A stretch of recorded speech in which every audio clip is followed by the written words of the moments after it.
Police Thane Partur हद्दीमध्ये वाटोरा या ठिकाणी अवैधपणे दारू साठा केल्याबाबत आणि विक्री करत असल्याबाबत आम्हाला गोपनीय माहिती मिळाली होती।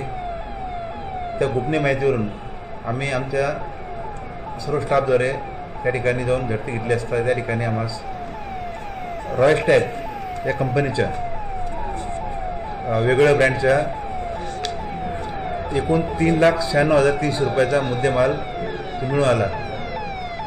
सदरचा मुद्देमाल आम्ही कायदेशीररित्या जप्त करून त्या अनुषंगाने इसम मिथुन नारायण आडे ज्याच्या घरामध्ये तो प्रोविशन गुन्ह्याचा जो माल आहे दारूचा सापडला आहे त्या ताब्यात घेऊन अटक केली आहे आणि सदरचा माल हा कुणाचा आहे, कुठून आणला याबाबत देखील आम्ही चौकशी करत आहोत। त्यामध्ये त्या चौकशीमध्ये त्यांनी सदरचा माल